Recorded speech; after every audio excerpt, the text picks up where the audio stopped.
Hello, thank you all for taking the time to be here today. I'm Norah Langweiler, campaign organizer for Jersey Renews. I just wanted to go over a few housekeeping items before we dive in. The webinar is going to be recorded and shared for those who are unable to make it tonight. For anyone watching, please feel free to use the chat box, and for us, we can talk to each other and use the question function to submit a question and a Q&A, and for the Q&A at the end, and we'll be good to go.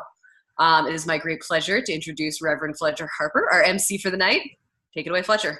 Great. Thanks so much, Norah, and thanks for all your work keeping all of the different partners of Jersey Renews organized and moving in the right direction. It's a pleasure to be with everybody. I'm Fletcher Harper, the Executive Director of GreenFaith and Interfaith Environmental Coalition based here in New Jersey, and a proud partner of Jersey Renews. Jersey Renews is a campaign that in many ways is a unique one. It is a campaign that is all about driving very, very substantial reductions in greenhouse gas emissions, while also ensuring that the policies put in place to do that create good, family-sustaining green jobs, reduce air pollution, and provide a particular point of focus on climate resiliency for the communities that are most vulnerable to the impacts related to climate change. Here in New Jersey, we are no strangers to those impacts. We suffered through Superstorm Sandy 5 years ago. 6 years ago, we suffered through Hurricane Irene.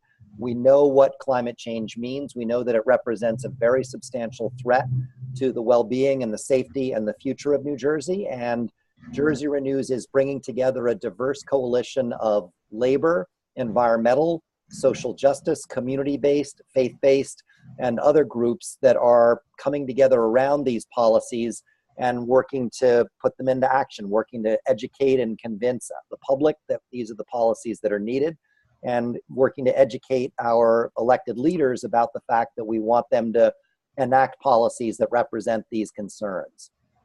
What I'm going to do is to give a brief introduction, a few more words about Jersey Renews before introducing our really outstanding panelists that we have tonight.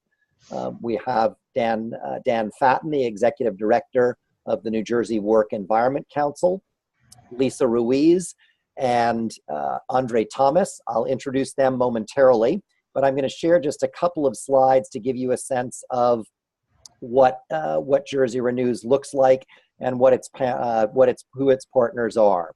So you see here now on your screen a list of Jersey Renews partners.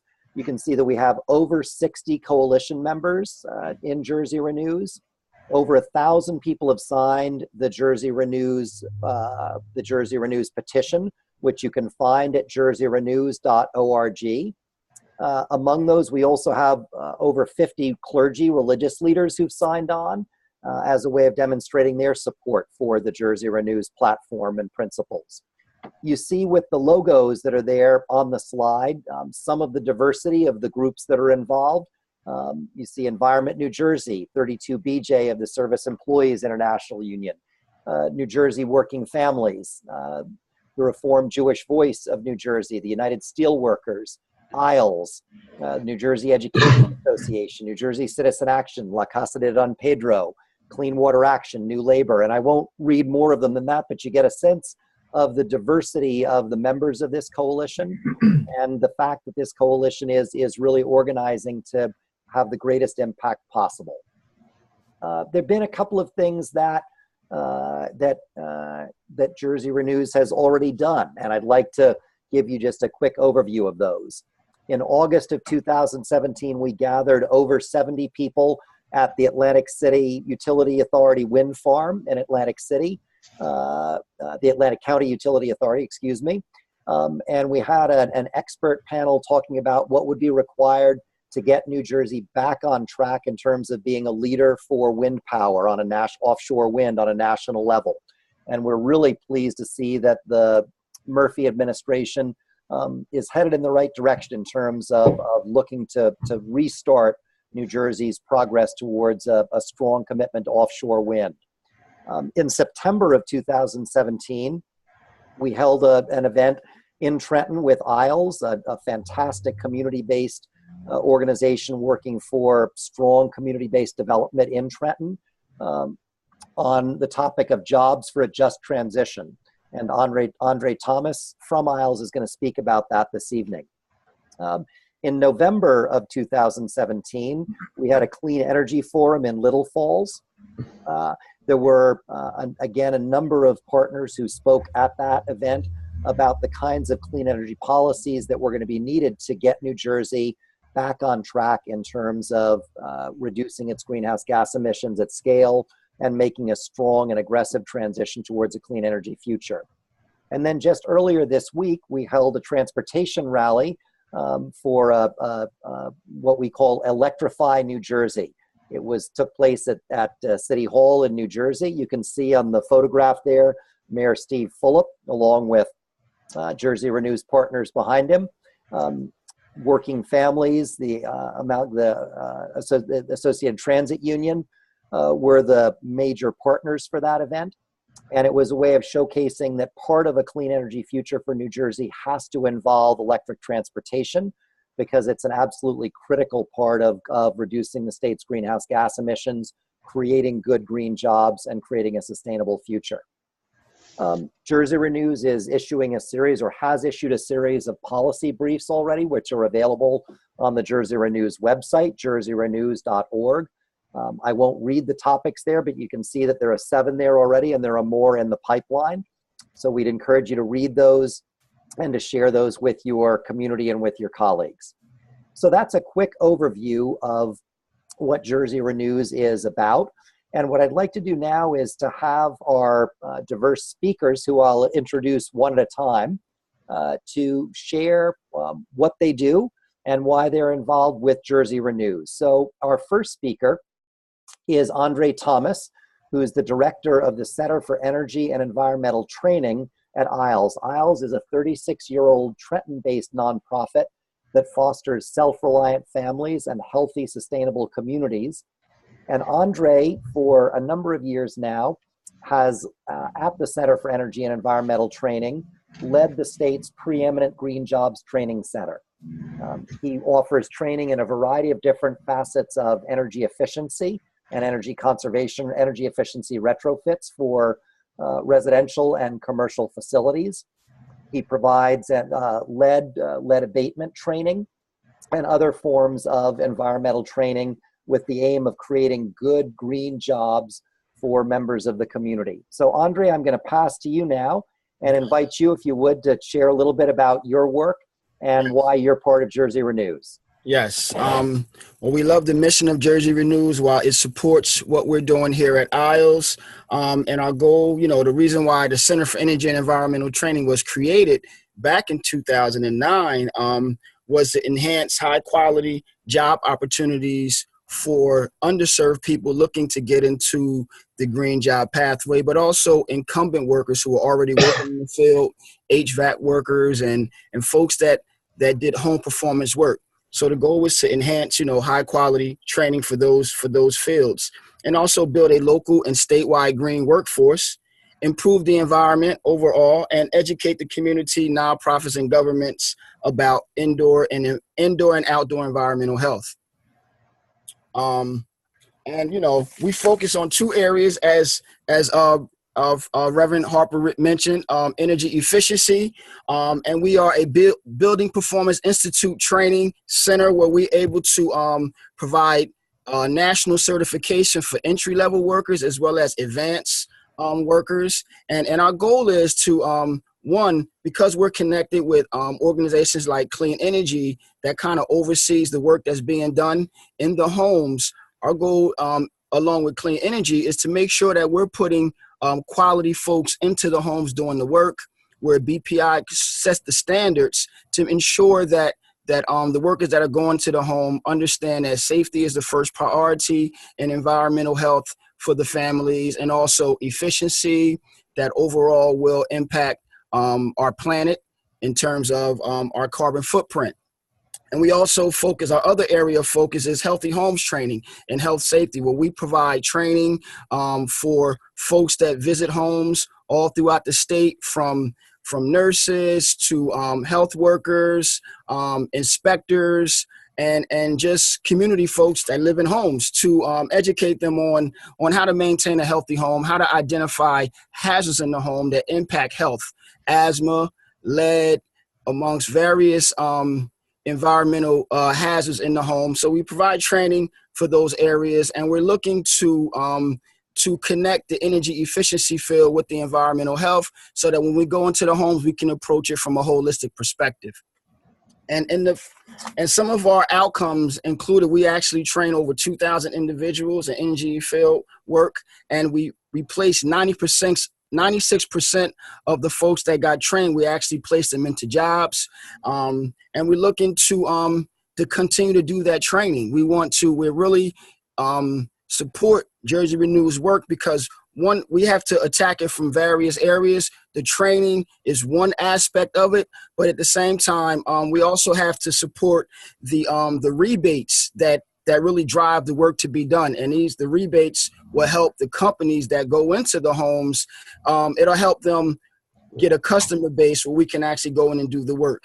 ILS was able to accomplish receiving a lead remediation grant where we actually can go in and do lead retrofits to homes that have lead poisoning, or we find lead in the home, we can actually go in to do the lead work. So we're partnering with energy organizations that go into the homes that really can do the work, the energy efficiency work, because of structural damage. They can refer those houses to us where we can go in and do the lead remediation work and take care of the environmental hazards, and then they can the other companies can go in now and do the energy efficiency retrofits.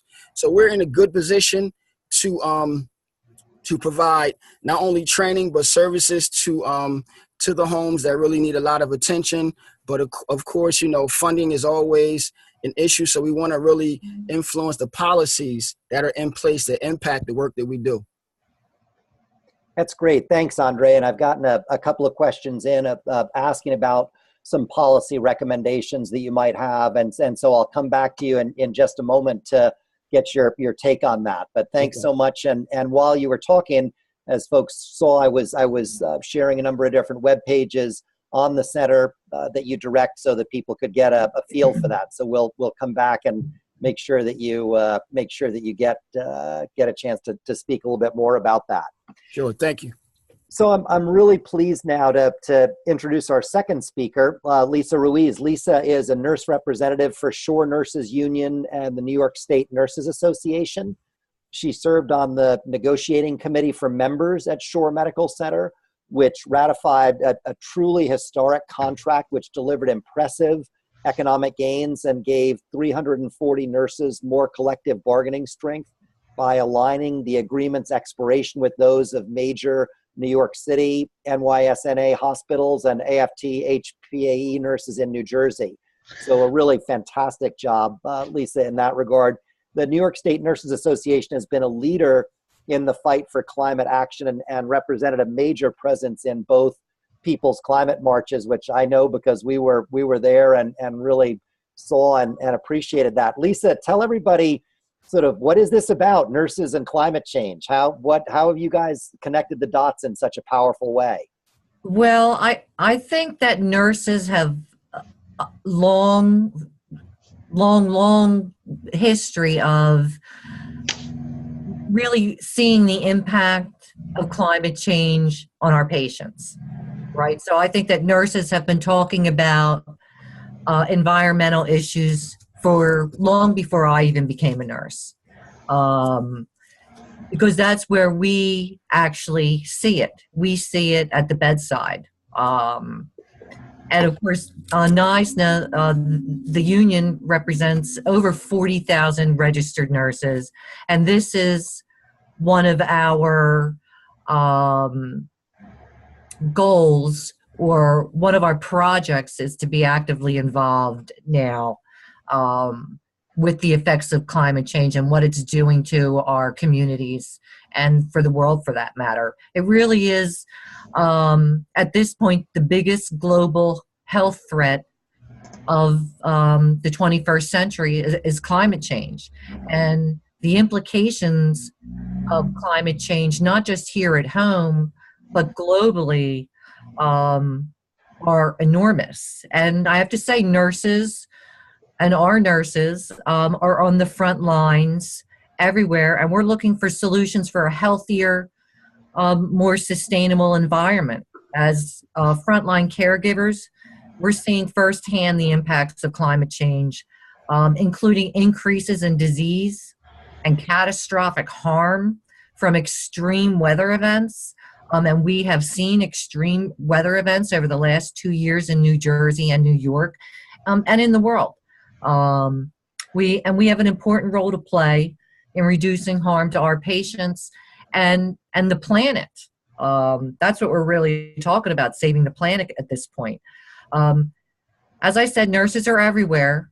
They're your neighbors. You know, you'll see them in school. You'll see them shopping at the mall, at ball games, you know, with their kids.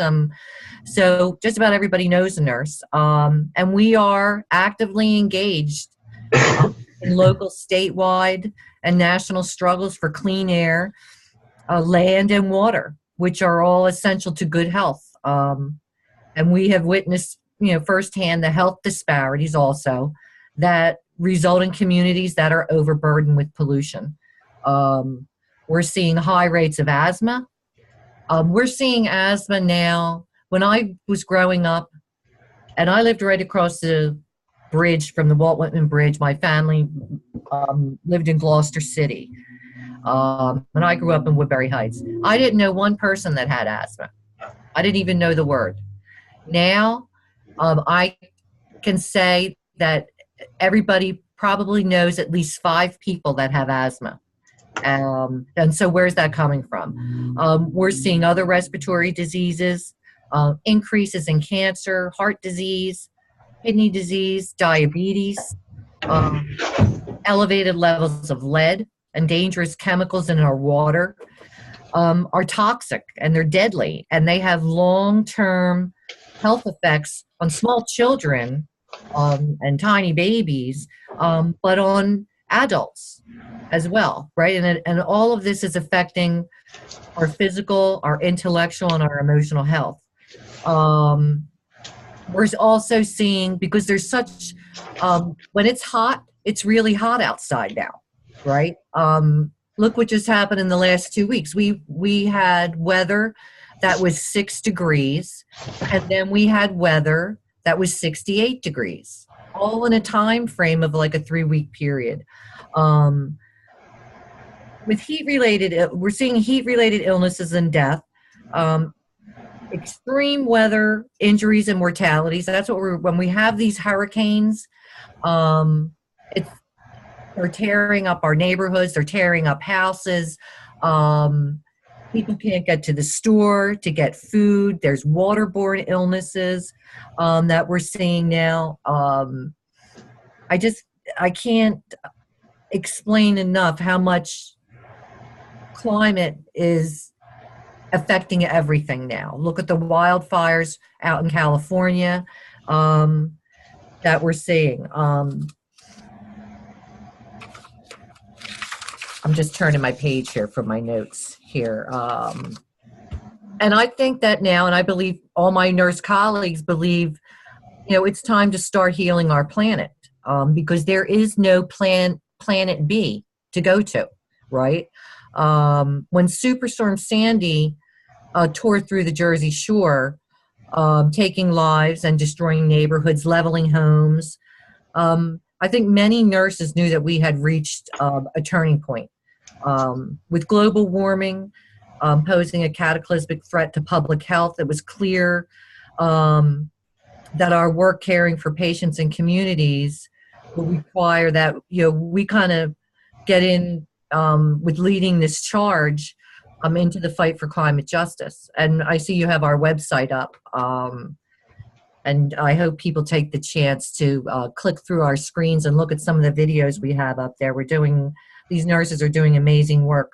So the science is in, the climate is hotter than it has been in all of human history, which explains why I'm mowing my lawn in November, right, late November, and I'm turning on the air conditioner, you know, on a Christmas Eve 2 years ago because it was 74 degrees outside.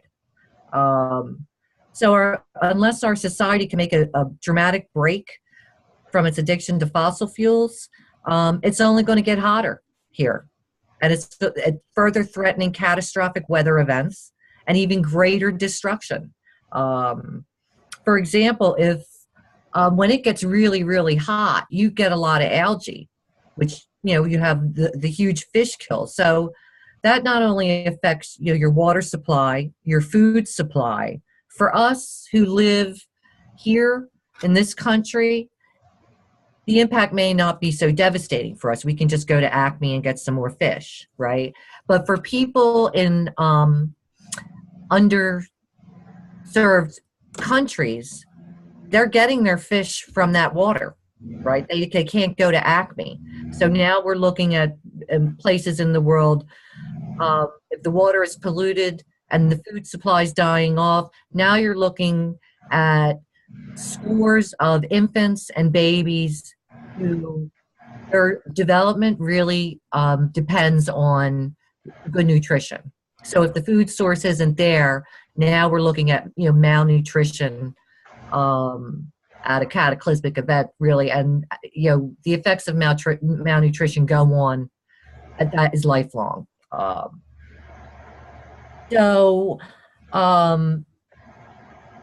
I think that Sandy showed us what a climate crisis looks like up close for us. We all lived it and experienced it here. But we also know that its effects are not just here, but all over the world. People are experiencing these kinds of weather extremes. And so in an Earth whose shared resources, the water, the air, the land, the weather and atmosphere, are poisoned, destroyed, and reserved for the exclusive use of profit-driven corporations, we can't truly foster healthy patients and community. So the cure for our energy system is the same cure that we prescribe for our healthcare system. And it's time to put people over profits. And let's do what's right for our local communities and globally. So how do we do battle on a global scale?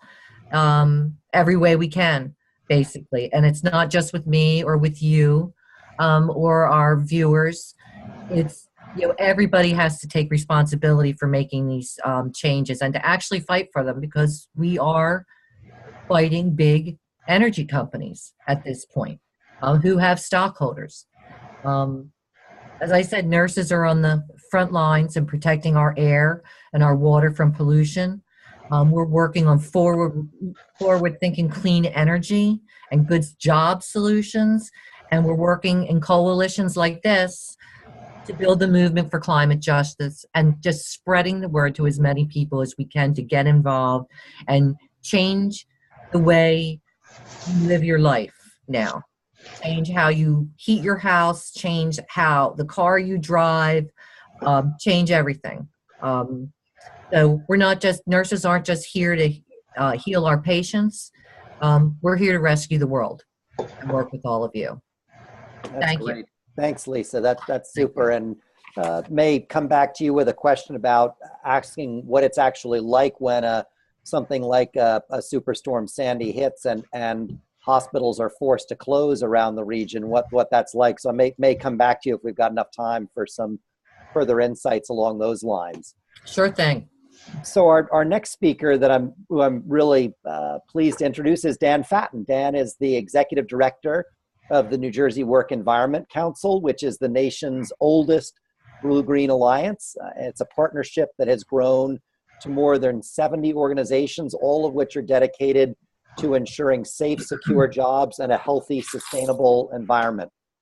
Dan's been in the nonprofit sector for more than 15 years. He's collaborated closely with foundations from global organizations like the Bill and Melinda Gates Foundation to New Jersey-based funders like the Geraldine R. Dodge Foundation. He served 2 terms on the board of the I Am Trenton Community Foundation, including 2 years as president. He currently serves as the chair of the Trenton Planning Board, vice chair of the Trenton Green Team. Dan is a fellow of the Environmental Leadership Program and also completed the National Renewable Energy Lab's Energy Execs Intensive Program. And he's a co-founder of Jersey Renews. So Dan, great to have you as a speaker. And would you like me to, I've got your slides. Would you like me to put those up? That'd be great. Thanks, Fletcher. Yeah, sure. So thanks all. So I think it's a hard act to follow, Lisa, but if you can see my screens, just a quick word on the New Jersey Work Environment Council. We are the oldest state-based blue-green alliance in the country, and so that means we're a partnership between labor unions and environmental organizations. And so we work to find consensus and areas of agreement between groups that, you know, sometimes stereotypically are thought of as adversaries. At this point, our alliance has more than 70 organizations, and that's labor unions, community organizations, environmental organizations, all working together for safe, secure jobs and a healthy, sustainable environment. Obviously, a key part of that is making sure that we have a habitable planet. We are very concerned about climate change, and I wanted to just touch on a few additional safety and health topics, because I think Lisa sort of set the stage for some of this. You know, the most obvious impact from climate change would be temperature increases.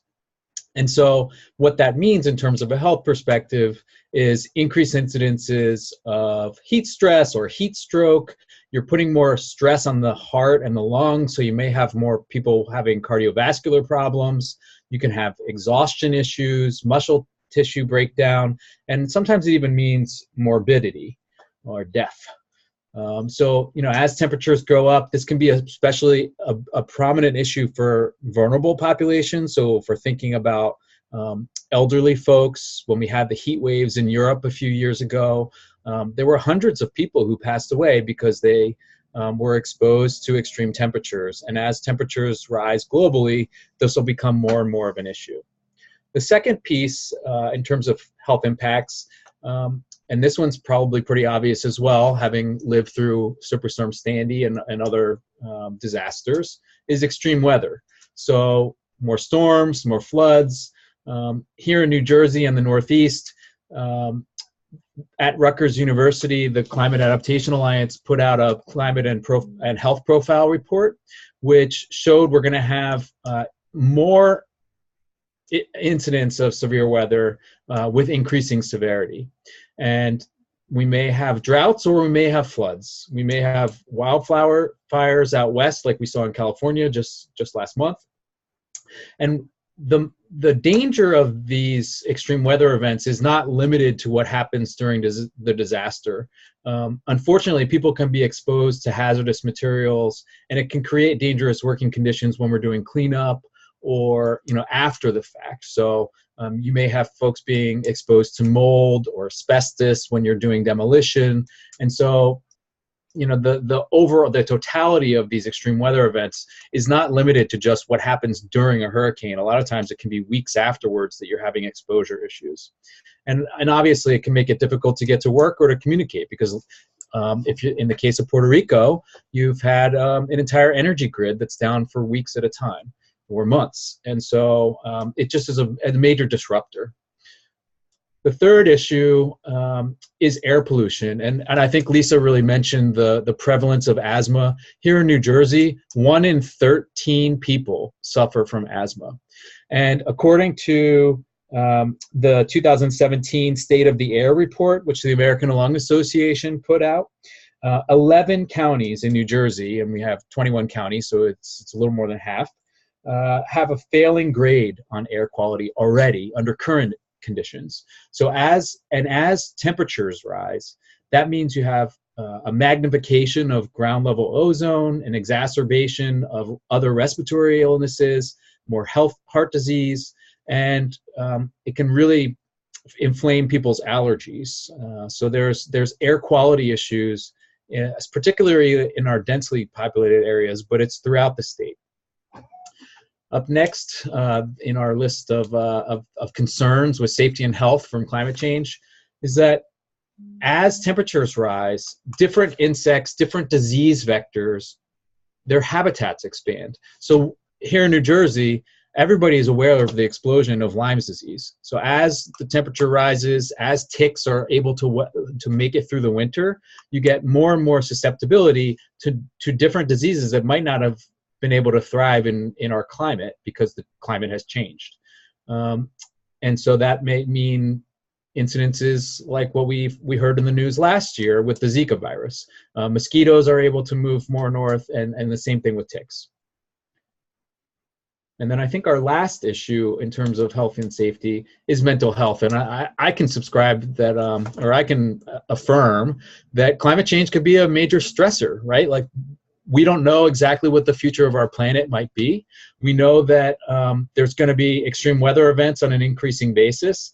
And we don't really see any leadership from our federal leaders. So that can be challenging mentally. I think it's understandable that it can create a level of anxiety. And if you are going through one of these disasters and living through sort of a nightmare scenario, I mean, talk about post-traumatic stress disorder, depression, other major mental health complications from dealing with the impacts of climate change.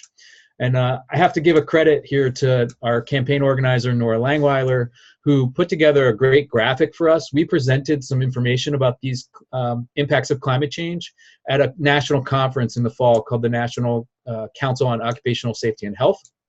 And I think we have a slide of the poster, which sort of showcases each of those top health and safety concerns and why we need to think globally about climate change, but it's really important that we act on a local level. So it's easy to sort of feel overwhelmed and to recognize that this is a global challenge that has global implications and that people around the world are going to be impacted, but the actions that we take locally can have an impact.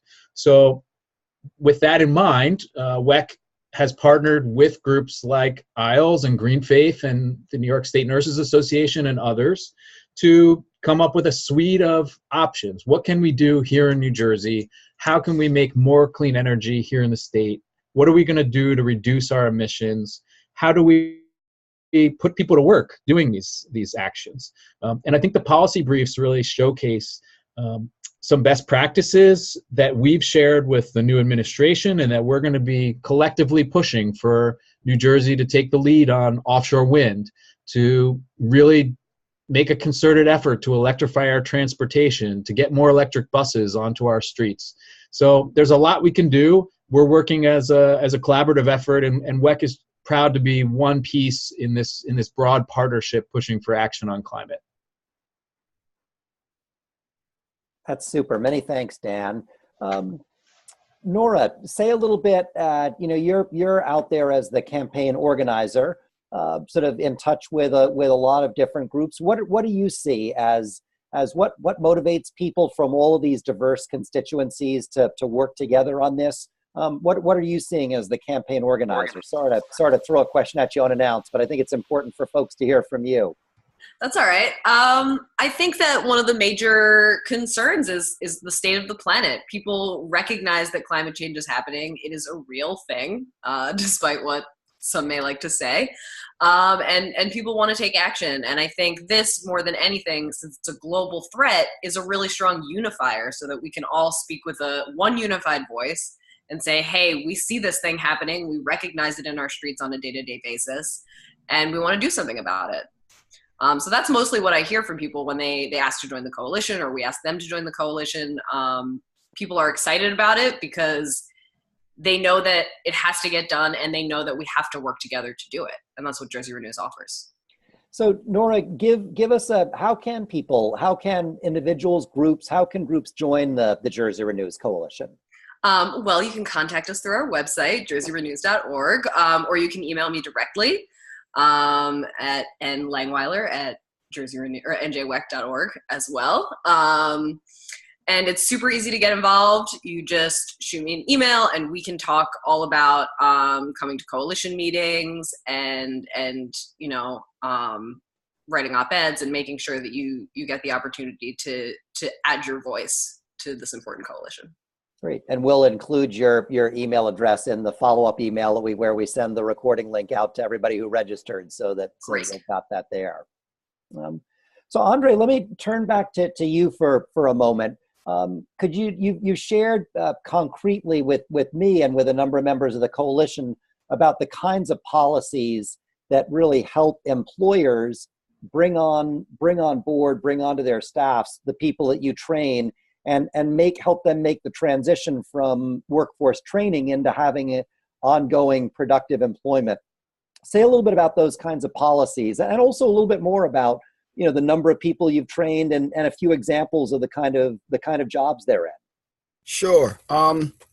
Well, you know, from a policy perspective, funding is always important, and what drives the funding is providing rebates, you know, and for folks that don't qualify for the low income structures that are out there. So we have the low income folks that are definitely very vulnerable communities that need the work to be done. So that helps, having funding to support that work, but also folks that don't qualify for low income are the folks, or is another market that requires rebate incentives. And that's really important for companies that want to put folks to work, to have those rebates so they're able to market to these folks so that we can get into the homes to make them more efficient and healthier. So, you know, so that really helps from the policy perspective.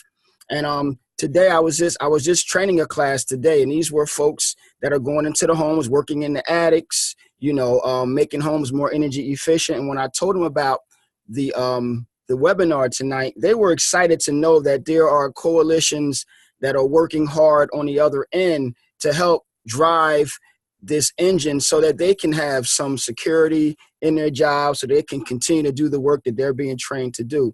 So, you know, it's a lot of moving parts that are very vital to the work that we do, and ultimately serving the customers. When these guys are trained to go into the homes to make it not only efficient but healthier, and they're educated to identify structural damage that lead to asthma that's been spoke about tonight, that also trained to identify lead and remediate these things. You know, these guys are excited because they know that they're serving a great cause, and the customers, they're making them more comfortable. They're also making them more efficient, where they're saving money, which helps the economy. So we've trained, you know, over 2,000 people, and I still get calls for companies that are still looking to hire guys. But, you know, the challenge is the work is up and down because of, you know, the rebates that are not there, that was once there back in 2009, but kind of got reduced. So that hurts the industry in terms of their marketing. So that helps, you know, having those rebates in place so that folks can have some incentive to get the work done is really helpful. So having consistent policies that employers can rely on so that they can make their plans and carry through on them without worrying if the policy support's going to disappear. Absolutely. And Andre, you talked also, and I know this is an important feature of a number of workforce development policies, about some policies that used to exist in the past through the State Department of Labor that would help offset the cost for an employer of hiring a graduate of a program like yours, and how important that kind of transitional support can be. Can you say a little bit about that? Yeah, so most of our numbers come from back in that time in 2009 when we had, you know, at the time, Governor Corzine, with his energy master plan, provided, you know, green workforce job training, and it funded these training efforts where guys didn't have to come out of pocket because they didn't have it. So they're able to get the training and move into the workforce. And there was also incentive for employers to hire these folks. So we kind of partnered with the employers to help connect with them. So when we train these guys, they will have work opportunities, and the funding helped to offset some of the costs where they would pay half of their wages for a year. And that really, you know, gave the employers incentive to hire folks. So, you know, those structures are really critical. And there's also funding to incentivize companies to get their incumbent workers trained. So they had some monies that were available to have their incumbent workers trained. And, you know, we were training a lot of guys with those kind of efforts in place. And when it kind of dried up, we have guys trickle in here, you know, to get the training. So, you know, the need is still there and the houses are still in need of work. But, you know, not having that secure funding really impacts the work. It impacts the workers, and it also impacts the residents that need the work to be done. Thanks, Andre. Lisa, turning back to you for a minute. I mean, we know that recent years have been some of the hottest on record and the hottest on record could you say a little bit more about the kind of things that nurses see more of because of the changing climate? Well, as Dan said, asthma is huge, and other respiratory illnesses. So when you have periods of extreme cold, anybody who has any type of a respiratory disease, whether it be emphysema and COPD, also known as chronic obstructive pulmonary disorder, and asthma, they are having more frequent exacerbations of that illness, and the same thing with heat. Heat's probably the worst thing, because, for people who have air conditioners, people who have a home and have central air and can afford to run it, right? Those people can stay inside when they have issues with exacerbations of asthma. For people who are in low income brackets, right, and don't have, air conditioning, that's a real problem for them. And we're seeing more and more people suffering because we're having these ridiculous heat waves that go on for days. Children are, I think, the most susceptible when it comes to respiratory illnesses, because they're tiny. They're their tiny little lungs are brand new, and so anything and everything. They're like sponge. Their bodies are like sponges, right? They absorb what's in their environment. And as I said, a lot of people are still, we're still using a lot of fossil fuels in this country. Some places, are still rely heavily on coal. So the sooner we get away from that, I think that people's health will start improving. But the other thing with all of these people now getting sicker, right, and it's starting at very young ages, and people are also living longer, this is also going to put a huge drain in the healthcare systems, our local hospitals, shortages of nurses, shortages of doctors, and other healthcare providers. So I think we have to look to the future. If this is what we're experiencing now with the type of environments we're living in, what is it going to be like 10 years from now, right? So if we don't, it's like your car, right? So if you have a vehicle, you have to actually take care of the vehicle, right? You have to change the oil, you have to get tune-ups on it if you want the vehicle to last for a long time, right? If you look at the world that way, if you take care of the environment and the world we live in, the world is going to be healthier and it's going to last longer. If you don't, it's just like a car.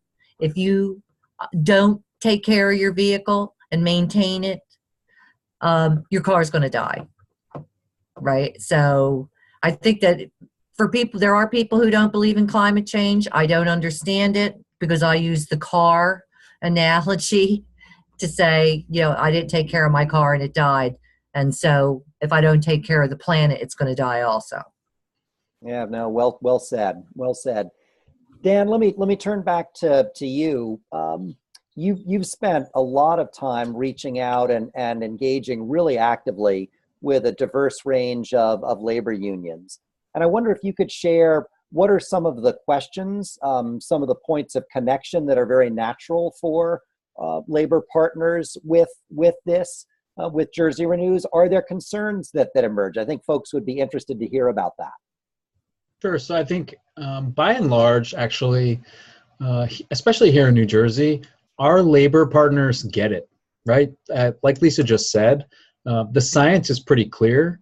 And so I think when we've gone out and talked to the membership of unions here in New Jersey, people have been really receptive and just want to understand better what we're advocating for in terms of policies. With that said, the other connection and the piece that I think is the most compelling for unions that have joined us in this fight is the impact on their members' health. And so, for example, we partnered with ATU up in Jersey City last week, and the drivers of the buses are some of the folks who are the most impacted by the air pollution from the diesel engines. So where we can, offer a solution that both reduces emissions and improves public health, which, often directly impacts the rank and file members of our union partners, then that's where I think we really see win-win situations. And the benefit of Jersey Renews, of course, is that we're looking at climate solutions that have multiple benefits. So we want to find solutions that not only reduce emissions, but also create jobs. And so that's been a very compelling message to get unions to join us in the fight for state-based action. Great. We're coming towards the end of our time, so I'm going to do a final go round to ask each of you to say just a couple of closing remarks. I'll start by saying that for GreenFaith and the diverse faith communities that we're fortunate to work with, and I want to give a shout out to a number of the faith partners who have been endorsers and part of the Jersey Renews Coalition, the Unitarian Universalist Legislative Ministry, the Islamic Society of Central Jersey, Green Muslims of New Jersey. I mentioned earlier, Reformed Jewish Voice of New Jersey, the Lutheran Episcopal Advocacy Ministry of New Jersey. And I'm afraid that I may be forgetting some, but those are the ones that the New Jersey Council of Churches, and there are others. That I think what unites us as faith communities in our support for Jersey Renews is the fact that clearly we see climate change as a moral issue. The earth is a gift. It's our job to protect it. Things have gotten way, way out of balance, and it's time to wake up and take action to put things back in balance. Faith communities also have a long-standing commitment to social justice, to sticking up for the needs and the rights of those communities that are at greatest risk, that are most vulnerable.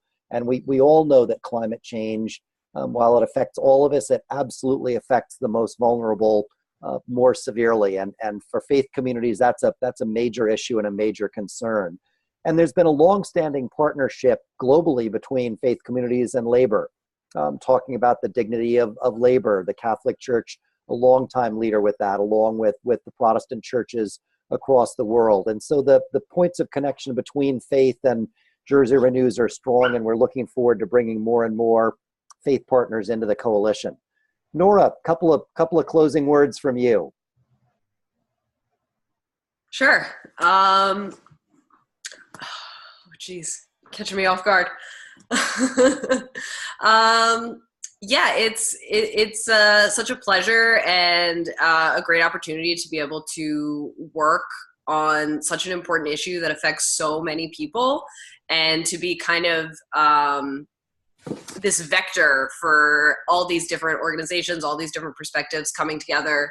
It's very heartening when I feel and I'm sure many others can often feel devastated or really sad about the state of things and feeling like you can't make an impact. And when we all come together, we really can. That's great. Super. Many thanks. And I'll take our speakers in order. So Andre, and then Lisa, and then Dan. Andre, a few closing words, a few closing thoughts from you? Yes. Well, I've had the pleasure of training a lot of folks that are serving the people that we want to impact, our most vulnerable populations, and I want to continue doing that work. While it is important, it supports the Mid-Isle's mission in self-reliant families and healthy, sustainable communities. Just like Liza had mentioned about the car being a great analogy, that's kind of support this work. The same thing with a home. It must be well maintained, because it must perform. And if it's not well maintained, it can become a hazard and it will turn on you. So it's important that that we take care of the homes that where people live and spend the most time. And in doing that, it can also take care of the planet, which we must maintain as well. So we support this work, and we want to continue doing this work while putting people to work. That's great, Andre. Many, many thanks for your really good work. Lisa, over to you. Well, first of all, thank you for having me on this webinar. It's actually my first webinar I've ever done as a panelist, so I'm enjoying it. You're a natural. Thank you. Well, I think we have to heal the world now. I think that's really where we're at. We can't be putting Band-Aids on the world anymore. And I think it has to start, as Dan said, so it's not so overwhelming to think globally. Let's start in our own houses, in our own neighborhoods, in our own communities, and really start to spread the word to our neighbors and get everybody involved. Start in schools, get the little kids involved so that they grow up that this is a way of life for them, you know, taking care of the planet. And I see it I live in Atlantic County. I see it happening in schools where they're teaching this now in preschools, and they're planting gardens and teaching kids the importance of recycling, and everything is about the environment. And to me, it's a shame that we can teach a 4-year-old to take care of the planet, but we can't teach a 70-year-old man in Washington. I'm trying to be politically correct, but really, if we have these little minds who get it, why isn't everybody else getting it? So we just have to go out and help people get it. Good stuff. Thank you, Lisa. That's great. Dan, over to you for closing words. Yeah, thanks. So I would echo Lisa's sentiments and thank everybody for being on the webinar. I think 2 thoughts. One is, it's really heartening that we have a new governor who believes in climate change and has already taken some actions that bring us in the right direction. He signed an executive order on offshore wind that really mirrored the recommendations of Jersey Renews, which is great. But we can do a lot more, and I think Governor Murphy and leaders in the legislature are going to need to hear from us. So I would encourage anybody who's listening to sign the petition on the Jersey Renews website, to share the petition on social media, and let's really demonstrate that New Jersey residents support action on climate. The polling shows that, but let's give them some numbers on our petition. And then, you know, related to that, I would say the more the merrier. We need more partners. We need more faith leaders. We need more unions to join us in this fight. So please reach out to Norah if you're interested in joining us in fighting for state-based climate action. Great. So many, many thanks to our fantastic speakers for being with us tonight. Norah, thanks for all of your hard work reaching out to coalition partners and newcomers to Jersey Renews around the state. To all of our listeners, thanks for joining us. You can learn more at jerseyrenews.org. We'll be sending out the link to this recording along with Norah's contact information, and we hope you'll be in touch. In the time that we're in, there is nothing that's more important than really powerful state-based climate policy, and Jersey Renews is playing a forceful and important role in helping make that happen at the state level in New Jersey. And so we hope very much that you'll join us. Many thanks, everybody. Have a good evening, and thanks so much for being with us. Thank you.